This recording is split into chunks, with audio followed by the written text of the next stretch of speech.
Olá, graça e paz, irmãos. Estamos aqui para continuar nossos estudos semanais, continuando falando sobre a série do sonho ao destino, em que temos como personagem principal José, também conhecido como José do Egito, e, e o terceiro estudo que nós faremos hoje é sobre o teste do poder, né?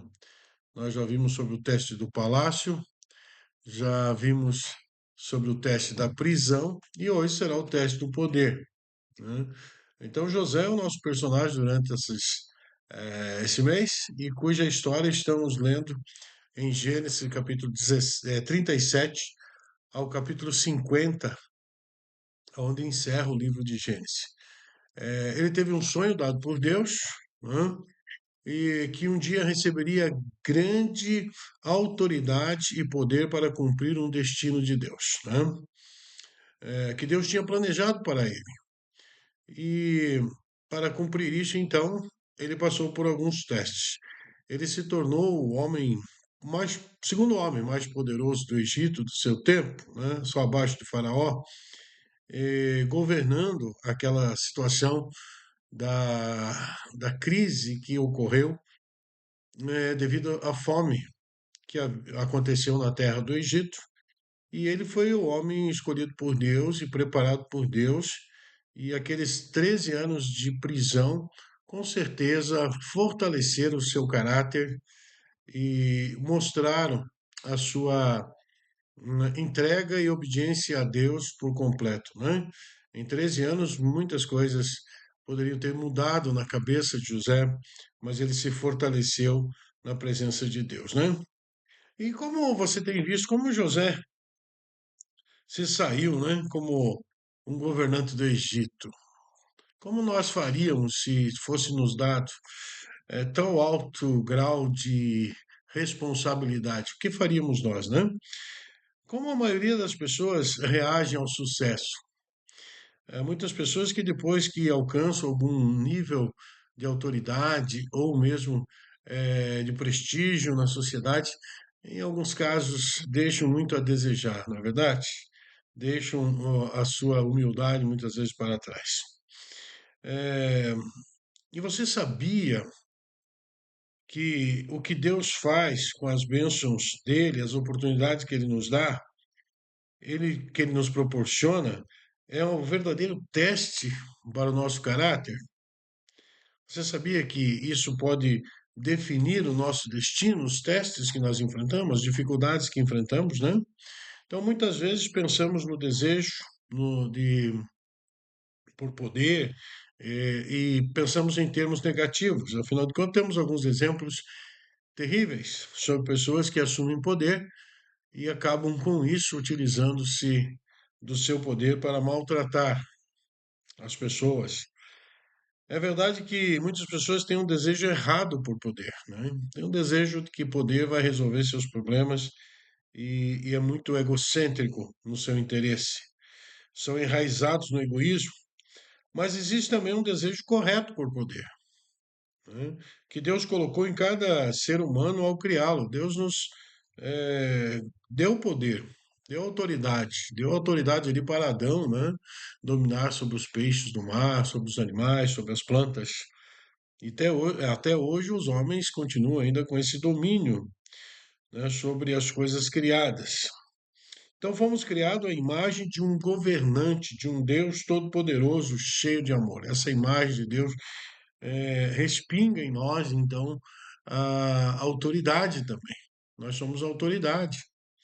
Então, toda pessoa que tem algum nível de autoridade e responsabilidade, não há como negar isso, toda pessoa tem. Você pode não achar que tem muita autoridade, você pode até achar que não, mas se prestar atenção, perceberá que Deus lhe deu responsabilidades. Por ser algo bem pequeno, como pode ser, né, algo bem pequeno como um filhote de um animal e você tem que cuidar dele, ampará-lo, alimentá-lo, ou algo maior como uma casa para cuidar, uma família inteira para conduzir, uma célula para liderar, um empreendimento, um ministério, ou até mesmo uma posição pública, né? Quem sabe você é um vereador, você é um prefeito, você é um governador, um deputado, um senador, um presidente, né? Mas o fato é que todos temos domínio sobre alguma coisa na vida, temos autoridade sobre algumas coisas. E nessa área de autoridade, nós sempre seremos testados, né? Como viveremos diante da nossa responsabilidade e autoridade?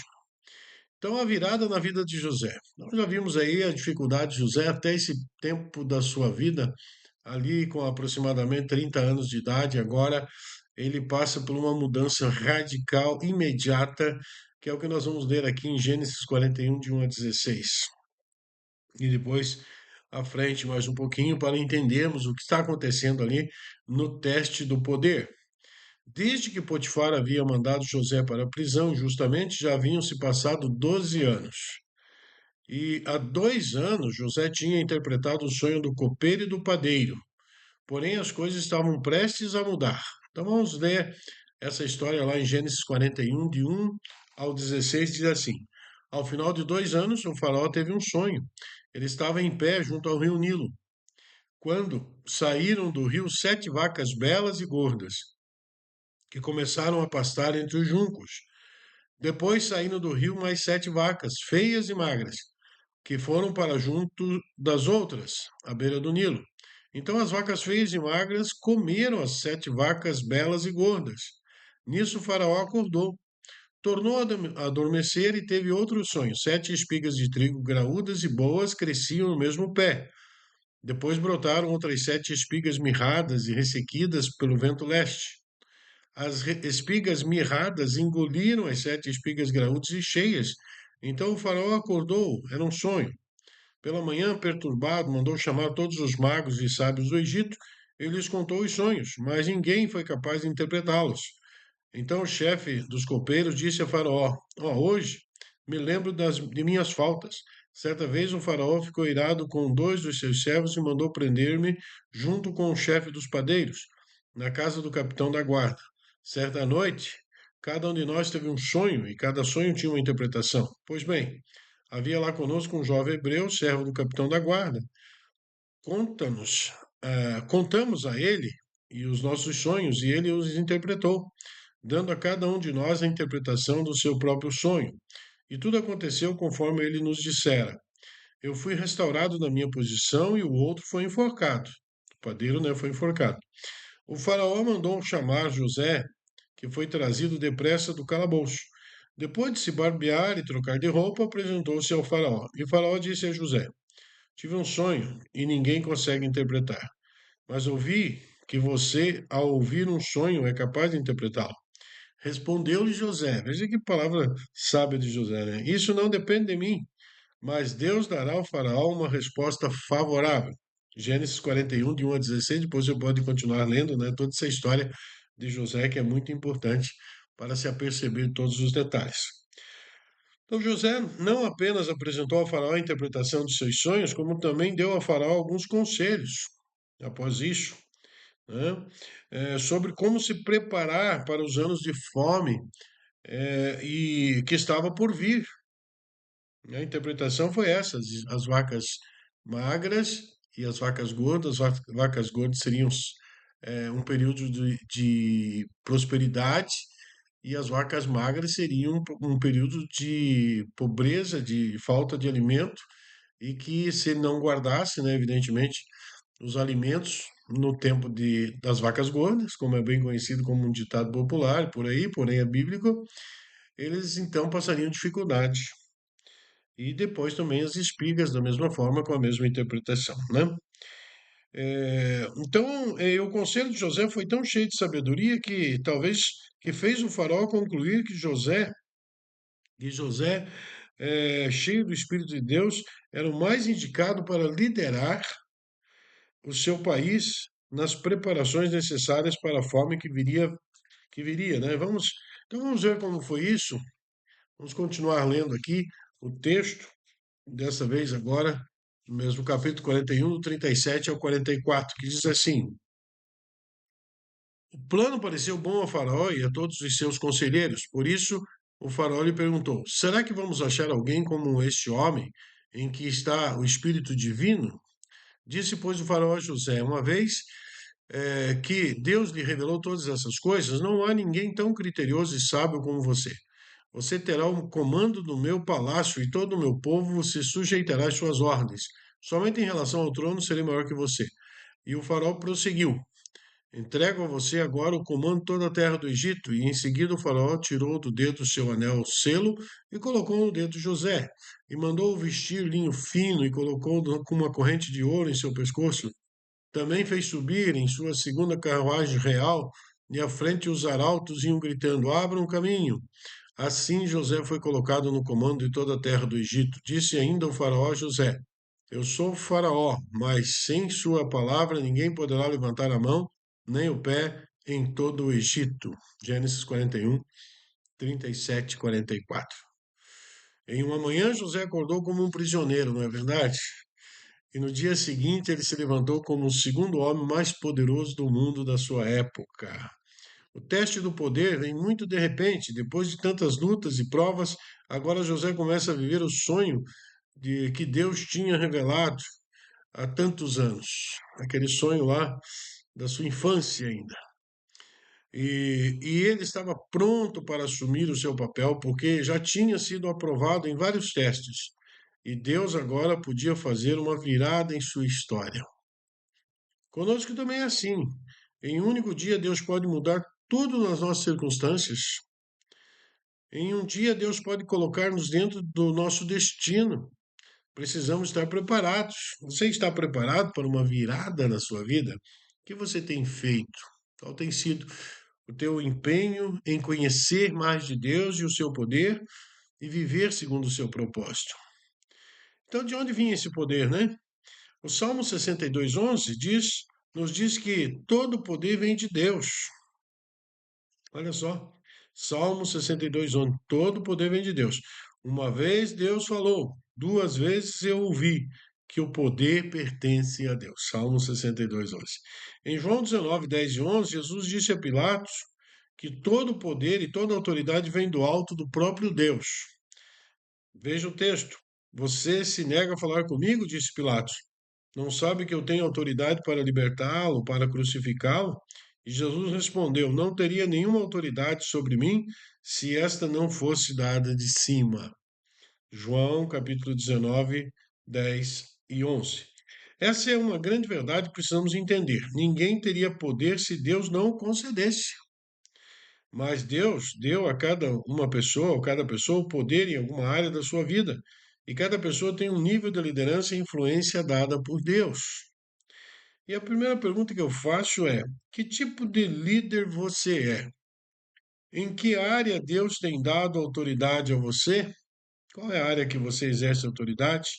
O que você sente que Deus espera de você? Você é um líder humilde? Um líder servo?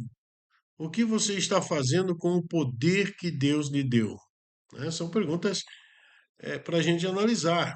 Né? Você tem autoridade sobre seus filhos, tem autoridade sobre sua casa, às vezes sobre pessoas. Às vezes você é um empresário e precisa também eh, fazer o melhor para os seus funcionários, né? Ser servo dos seus funcionários. Porque o empresário, ele é servido pelos seus funcionários, mas ele deve servir. Jesus mesmo, ao lavar os pés dos seus discípulos, ele disse: eu, sendo Senhor de vocês, lavei os vossos pés, deveis fazer o mesmo com os outros, né? Então ali ele deu uma lição de humildade e não de prática, de lavar os pés um dos outros, né? Porque para a sua época, lavar os pés era do servo mais humilde da casa, o qual ele assumiu naquele momento, mostrando então que ele tinha poder, tinha autoridade, mas também é servo, e servo obediente a Deus. Então Deus está à procura de bons administradores, a quem ele possa confiar o seu poder. Ele quer que reconheçamos que esse poder vem dele. Ele quer que andemos em humildade. Primeira coisa que nós precisamos entender, queridos, que todo o conluio daquele momento para colocar José diante de Faraó aconteceu pelo poder de Deus. Se aquele copeiro tivesse esquecido por completo ali do que aconteceu com ele não teria, não fosse lembrado, e eu creio que é por Deus, ele não teria chamado José diante do faraó. Talvez podia até negligenciar e dizer assim, mas ele é um prisioneiro, o Faraó vai acabar ficando bravo comigo se eu contar essa história, mas Deus agiu de forma poderosa para que isso acontecesse. Então, o poder que nós temos, ele é ligado a Deus, a fonte do poder é Deus. Nós somos como as ferramentas, somos como um aparelho eletrônico, elétrico, que depende da energia, e a energia ela precisa ser então conectada para que possa produzir aquilo que foi criado, a qual foi criado. Então, como recebemos esse poder? Primeira indagação, né? É muito simples. Como acontece com tudo o mais na Bíblia, né? Se você quer ter poder, precisa fazer o oposto do que pensa que deve fazer. Não sei se você já percebeu isso, mas o reino de Deus tudo é o contrário, né? Não no sentido pejorativo. Por exemplo, se você quer ter autoridade, então você precisa estar debaixo de autoridade. Isso nós vamos encontrar lá no Evangelho de Marcos, no capítulo 9, no versículo 35, aonde ele diz a seguinte palavra: Jesus se sentou e chamou os 12 e disse: Quem quiser ser o primeiro, que se torne o último e seja servo de todos. Se você quer realmente viver, você precisa primeiro morrer. Que estranho, né?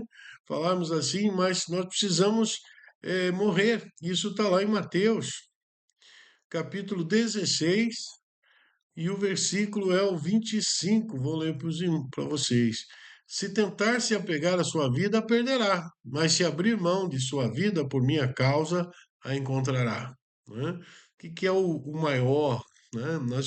Morrer significa aqui separar-se de tudo aquilo que realmente não pertence ao reino de Deus. Se você quer receber, você precisa dar. Né? Isso também está lá agora no Evangelho de Lucas. Nós temos essa mensagem no capítulo 6 e o versículo é o 38, aonde diz assim: Deem e receberão. Sua dádiva lhe retornará em boa medida e compactada, sacudida para caber mais, transbordante e derramada sobre vocês. O padrão da medida que adotarem será usada para medi-los. Quanto mais você abençoa pessoas, mais você é abençoado. Então, para ter poder, você precisa abrir mão do direito ao poder, né? E precisa tornar-se um servo. Né? Tiago diz assim: humilhem-se diante do Senhor e ele os exaltará. Tiago 4, versículo 10.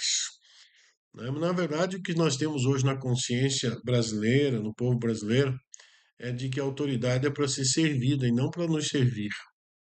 Toda vez que nós colocamos um legislador sobre nós, ele deve nos servir. Ele deve ser o nosso representante, ele deve ser aquele que vai tomar decisões que nos abençoe.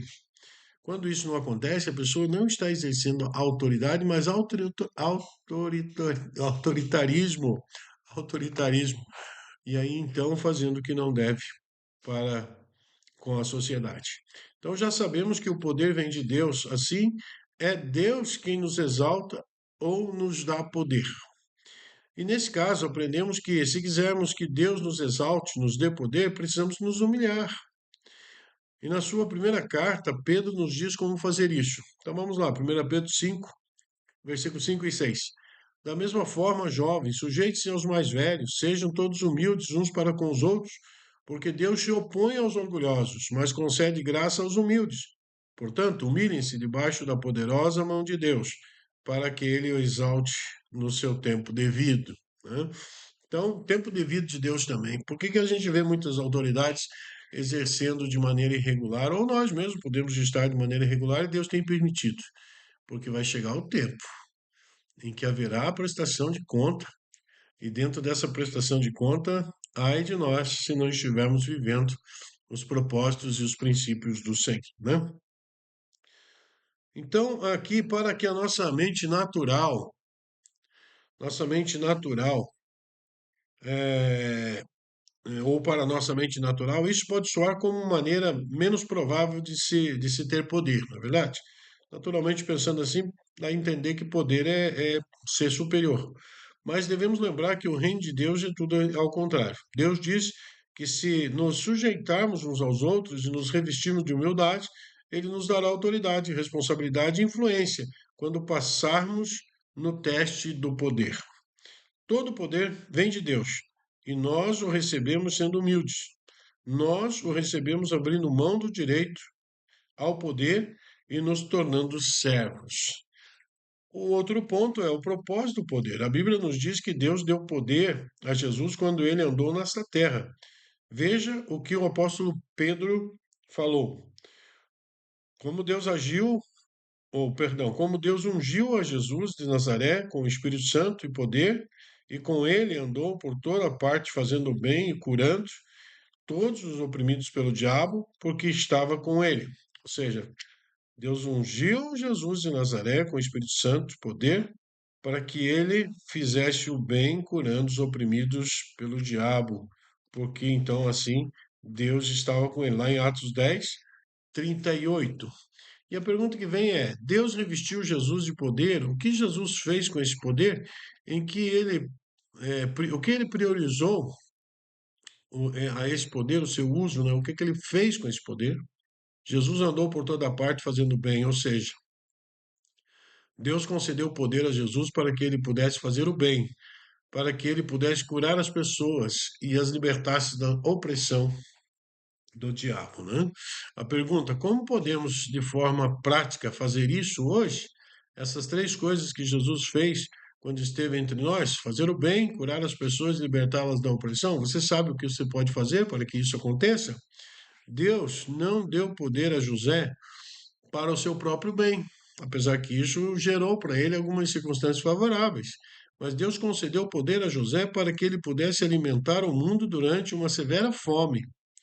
Em José, Deus encontrou um homem que seria humilde, que seria fiel e que seria um bom administrador, um homem em que ele, Deus, poderia confiar para alimentar as nações. Para esse homem, Deus não colocou limites e derramou sabedoria e poder. Qual deve ser a nossa visão, então, sobre isso, né? Por isso, como uma igreja que nós somos em células, que interessa-se pela vida dos perdidos, né? Não vamos parar de fazer. O que nós não devemos parar de fazer? De amar as pessoas, ajudá-las, capacitar líderes e multiplicar células, ver casamentos restaurados, famílias abençoadas, vibrar com uma multidão de jovens e adolescentes cheios de vida e de propósito, e enviar missionários pelo Brasil e ao redor do mundo. Quanto mais Deus aumentar a nossa influência, mais cuidaremos dos assuntos do seu reino. É por isso que serve a influência. É para isso que serve o poder, amar e ajudar as pessoas, né? Conclusão que nós chegamos sobre esse estudo, então, de hoje, né? Esse teste do poder. As bênçãos de Deus podem nos testar tanto quanto as tribulações, porque as bênçãos envolvem responsabilidades. A responsabilidade requer caráter. Se Deus abençoa os crentes e eles não tiverem o caráter necessário para lidar com essas bênçãos, eles cairão ou usarão mal essa bênção por motivos egoístas. Assim como nós não passaríamos a direção de um carro para uma criança, Deus não passa o poder para um crente imaturo, pois não usará o poder com maturidade e responsabilidade. Por isso, Deus passou tantos anos edificando o caráter de José antes de dar a ele a responsabilidade de governar o Egito. Se José tivesse lidado, né, com esse poder de maneira errada, ele nunca teria sido capaz de cumprir seu destino da forma que Deus planejara. Mas, na verdade, Deus encontrou em José um homem em que ele podia confiar, que seria humilde, fiel e um bom administrador para governar e alimentar as nações e conduzir Israel pelo seu plano eterno. Para esse homem, Deus não colocou limites e derramou sabedoria e poder. O poder não é ruim, pelo contrário, é uma coisa boa. E ele vem de Deus. Deus nos dá poder e influência porque ele ama as pessoas desesperadamente. Ele quer que usemos seu poder para servi-las e alcançá-las com o amor de Jesus. Você pode nem sequer saber quanta influência tem, mas você tem influência. Jesus disse que o crente é o sal da terra e a luz do mundo. Somos chamados para exercer influência e mudar as coisas da nossa volta. Deus está, né, nos observando e nos testando para ver se nós usaremos o poder com sabedoria para fazer a sua obra. Deus está nos observando para ver como lidamos com a influência que temos, se vamos enterrá-la ou usá-la para fazer a sua vontade e para compartilharmos em seu amor com um mundo tão necessitado e perdido. Esse é o teste do poder. Será que passaremos por ele? Que Deus nos abençoe, que Deus nos conceda aquilo que Ele tem desejo que façamos. E que nós sejamos, sim, humildes o suficiente para buscar nele, no conhecimento da Sua palavra, qual deve ser a nossa atitude. Vamos orar e pedir que o Senhor fale conosco através desse estudo hoje, o teste do poder. E se você tem poder sobre alguém, que seja para abençoar. Se você tem a sabedoria de como melhorar as coisas, como José assim o fez, orientado por Deus, né, dado por Deus. Porque Deus revelou o sonho daquele momento tão difícil que iria passar o Egito. Mas quem deu ali as estratégias abençoado por Deus foi José. Eu tenho certeza que Deus está te preparando para fazer algo maravilhosamente na sua vida e na vida daqueles que você tem influência. Oremos. Pai querido e amado, mais uma vez te louvamos por esse encontro, pedimos a tua bênção, a tua orientação, o teu cuidado sobre nossas vidas, sobre nossas lideranças, Pai, sobre as pessoas que temos a abençoar, que o Senhor nos ajude a abrir os nossos olhos, Senhor Deus, através da fé e do conhecimento do teu querer, e assim ajudar aqueles que passam por dificuldades, Senhor Deus, e são oprimidos pelo diabo, aqueles que estão enfermos, Pai, que nós possamos levar palavras do Senhor para curá-las, tanto da alma quanto do físico, e que o Senhor nos abençoe a alimentar aqueles que necessitam do pão diário de cada dia. Que o Senhor esteja conosco, com esse grupo de irmãos, e que aqui seja um lugar de crescimento, de conhecimento e de também, Senhor Deus, entregarmos cada vez mais humildemente na tua presença para sermos usados pelo Senhor no teu propósito. E que o Senhor nos dê a tua paz. Em nome de Jesus. Amém. Que Deus te abençoe. Boa semana, né? Um bom final de semana, se você estiver vendo esse vídeo no encontro de quinta-feira com a irmã Zeli e todo o grupo que ali se encontra via online, né? Via WhatsApp. Que Deus esteja abençoando vocês grandemente e conte conosco, em nome de Jesus. Amém.